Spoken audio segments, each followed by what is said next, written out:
दोस्तों, जब भी बात दिल्ली की होती है तो जहन में सबसे पहले लाल किले की तस्वीर आ जाती है। इसकी एकमात्र तस्वीर ये बता देती है कि बात दिल्ली की हो रही है, लेकिन दिल्ली को परिभाषित करने वाली इस इमारत को आप कितना जानते हैं? वैसे कम ही लोग होंगे जो दिल्ली आए और यहाँ के भीड़ भाड़ वाले इलाके से गुजरकर लाल किले की ऐतिहासिक इमारत को देखने ना गए हो। लेकिन आप में से 90% लोग लाल किला केवल घूमने के लिए जाते हैं, तस्वीरें क्लिक करवाने के लिए जाते हैं।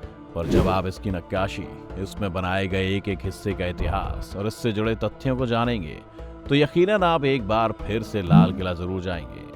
अब अगर आप भी लाल किले को कम जानते हैं तो इस वीडियो को अंत तक जरूर देखें। फैक्ट 1, सभी जानते हैं कि रेड फोर्ट यानी दिल्ली के लाल किले का रंग लाल है, लेकिन आपको जान के हैरानी होगी कि इसका असली रंग कभी सफेद हुआ करता था।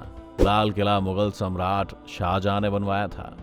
इतिहास में इसके कई साक्ष्य हैं और उस वक्त इसका रंग सफेद हुआ करता था, लेकिन जब अंग्रेजों ने भारत पर कब्जा किया तो कई इमारतों के नाम और उसके रंग रूप भी बदल दिए गए, जिसमें लाल किला भी शामिल था। फैक्ट 2, लाल रंग की वजह से इसे लाल किला भी कहा जाता है, लेकिन पहले इसका नाम किला मुबारक था। शाहजहां ने इस किले का निर्माण तब करवाया जब उसने अपनी राजधानी को आगरा से दिल्ली बनाने का फैसला किया। उस समय इस किले का नाम किला मुबारक था, जिसे बाद में अंग्रेजों ने बदल कर लाल किला कर दिया, जिसे उस्ताद हामिद और उस्ताद अहमद लाहौरी ने डिजाइन किया था।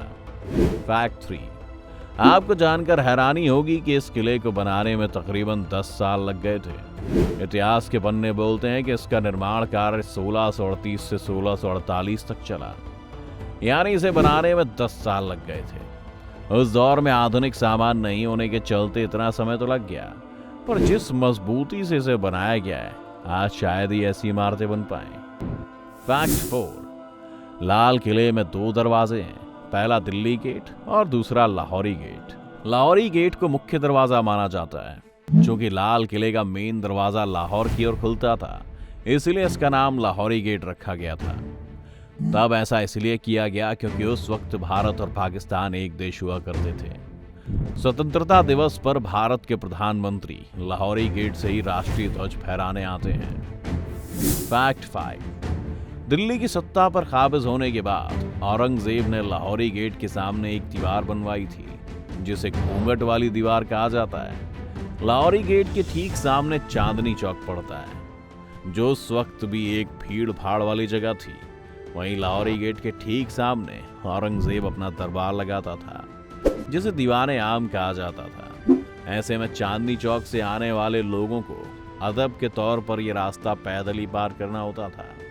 लोगों की इस सुविधा के लिहाज से घूंघट वाली दीवार बनाई गई थी। फैक्ट 6, 15 अगस्त 1947 को जब भारत आजाद हुआ था, तब घूंघट वाली दीवार पर खड़े होकर ही जवाहरलाल नेहरू ने तिरंगा फहराया था। उसी वक्त से परंपरा चली आ रही है, हर स्वतंत्रता दिवस के मौके पर भारत के प्रधानमंत्री घूंघट वाली दीवार पर खड़े होकर तिरंगा फहराते हैं।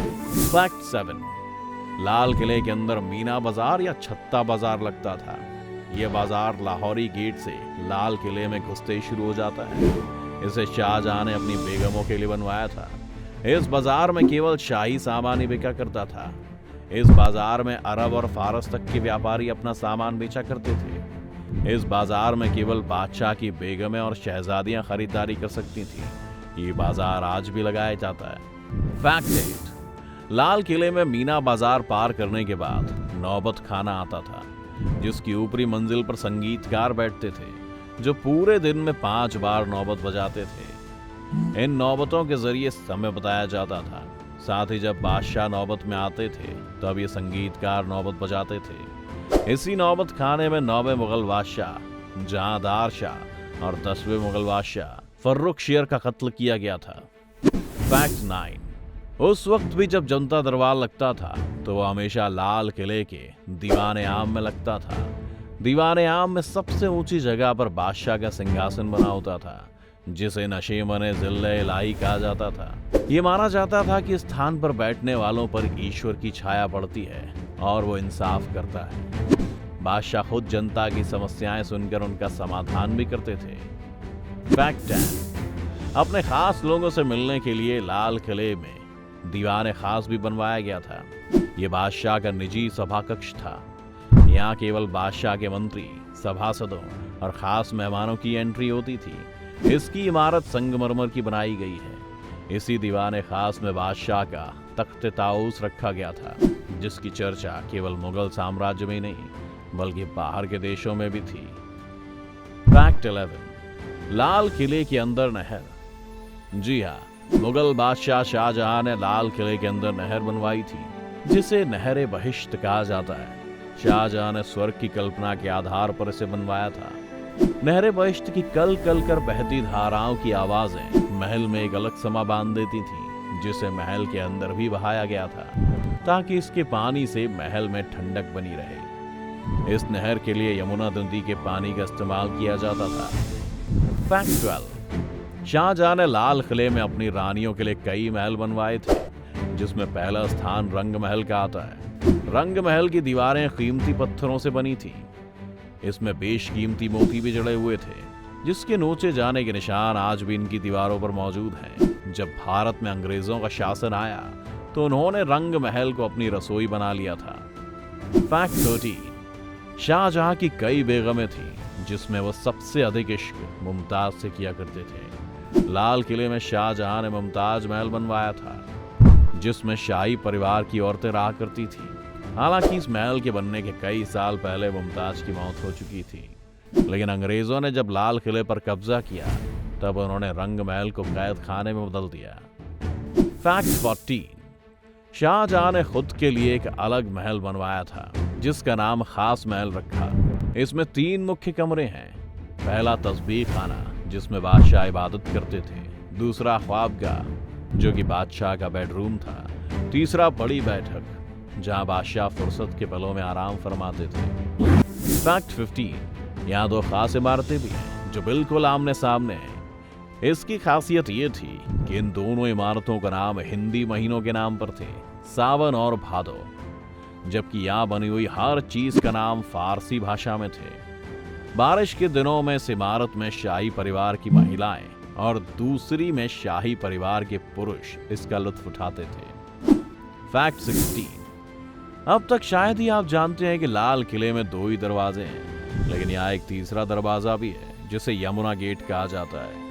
ये दरवाजा यमुना नदी की ओर जाता है। यहीं से बादशाह शाही नाव में बैठकर दिल्ली से दूसरी जगहों पर जाते थे।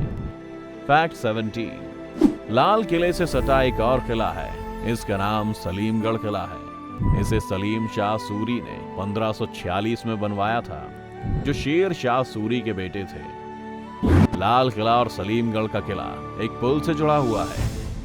फैक्ट नंबर 18, लाल किले में 2 बाग भी हैं। पहला हयात बख्श बाग और दूसरा मेहताब बाग। हयात बख्श बाग देखने में काफी सुंदर तो था ही, इसके फव्वारे तक से खुशबू निकलती थी। यहाँ सैकड़ों फूलों की प्रजातियों को लगाया गया था, लेकिन अंग्रेजों ने मेहताब बाग को खत्म कर दिया और वहां फौजियों के लिए बैरक बनवा दिए। फैक्ट नंबर 19, लाल किले में जफर महल भी है, जिसे अंतिम मुगल शासक बहादुर शाह जफर ने बनवाया था। जफर महल लाल किले में बनवाया गया आखिरी महल रहा। यही अंग्रेजों ने बहादुर शाह जफर को पहले कैद किया और फिर उन पर केस चलाया था।